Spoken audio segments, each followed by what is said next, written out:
Boring ain't boring. The God King, the Rooster, the scandal with Owens, and firing Brett Cooper. The Wire is struggling.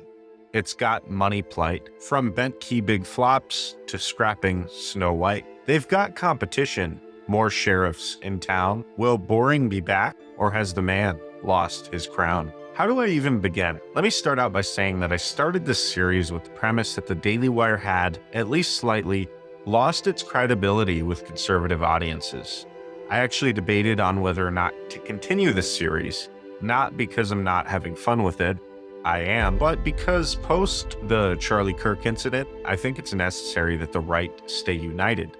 I don't want the right to eat the right like the left eats the left, but I do want to finish strong, and I have a few personalities left, and I figured Jeremy Boring would make some great content, but I'm going to at least try to keep it respectful because I think now should be a time of unity among the American right, and honestly, the Daily Wire did do a lot for American conservatism, and so has Jeremy Boring. On paper, he's done really well trying to navigate the helm.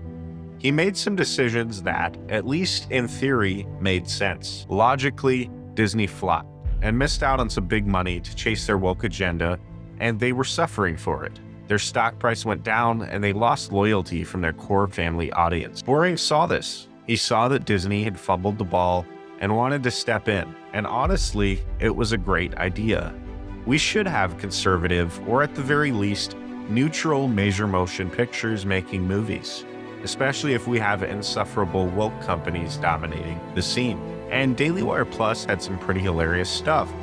I love Matt Walsh's What is a Woman and Am I a Racist? And LadyBallers was pretty good too, which let me know if you guys want to see me review those movies because my political movie review series is on life support and I'm going to be reviving that one soon.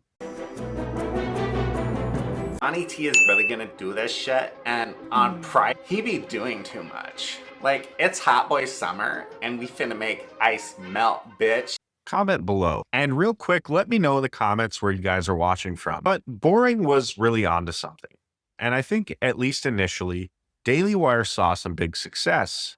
But in the end, Jeremy Boring was forced to step down from his role as CEO. So what happened? Why did his plan, which was so good in theory, flop in practice? And more importantly, is there a lesson in Jeremy Boring's fall from corporate grace for conservatism? The answer to both questions, I think, stems from two major mistakes he made. First lesson I have for y'all today is that politics, at least in your own party, shouldn't be personal.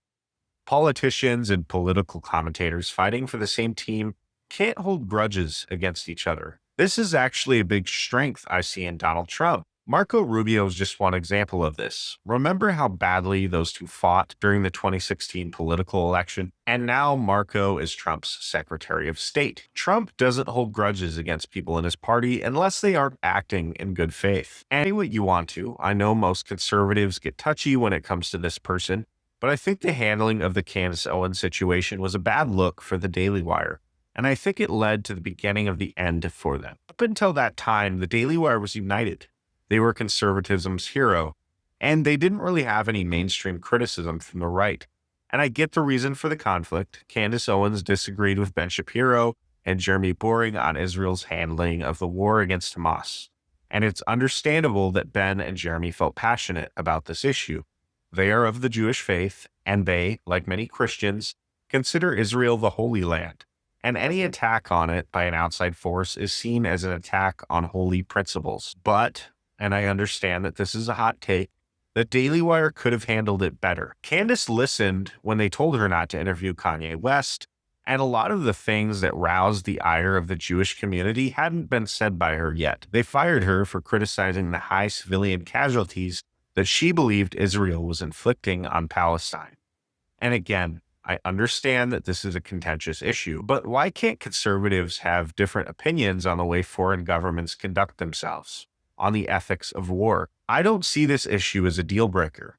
And honestly, a lot of conservatives who've navigated to the far right have done so because they don't feel they can engage in honest discussions with more centrist-leaning conservatives if they criticize the Israeli government.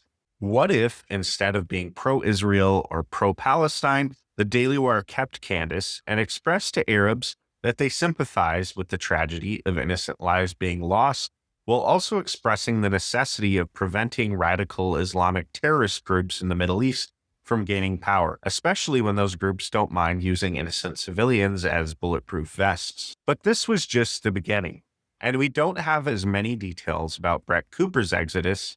But again, it seemed that Jeremy Boring held a grudge. He even aired a video in which he criticized Brett for not being better at defending Reagan Conrad, otherwise known as She Who Shall Not Be Named, on this channel. He wanted her to shield Reagan from Daily Wire fans who were disappointed at Brett's exit.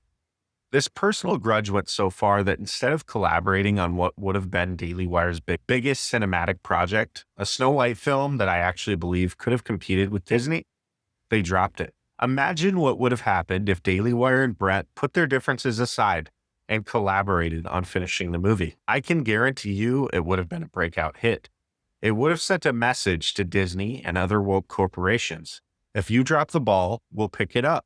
And maybe, just maybe, Bentkey and Daily Wire Plus would have done a lot better. One success could have been seed money for much bigger projects.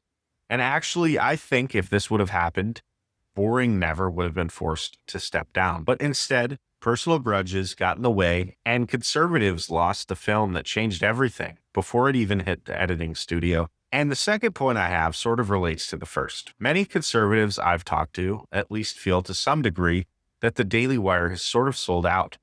And what I mean by that doesn't have anything to do with the Israel-Hamas war, but if you remember when Trump lost the 2020 election, many conservatives believed that the numbers were fudged in some way. Steven Crowder actually did a video on the subject, and as a result was demonetized completely.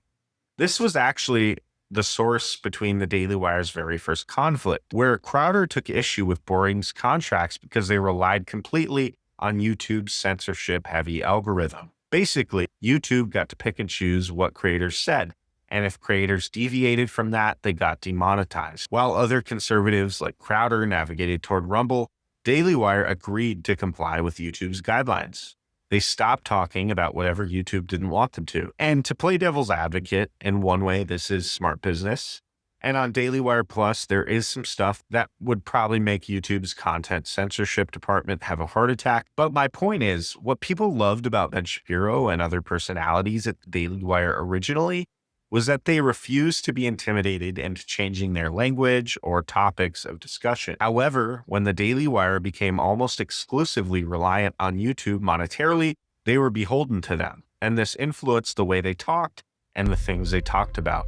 This blunted the Daily Wire's sharp edge, and they sort of lost their unique voice. Other right-wing figures who weren't beholden to YouTube's censorship laws rose in prominence as a result and have drawn away much of the demographic that used to faithfully listen to the Daily Wire. In summation, I don't think the Daily Wire or Jeremy Boring are irredeemable.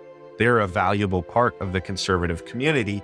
However, they should change their approach, reconcile with former friends and colleagues, and challenge any form of censorship they encounter in the future. If you enjoyed this video and would like to see other conservative political commentary in the future, be sure you subscribe and hit that bell notification. Let me know in the comments, which Daily Wire personality would you like me to cover next?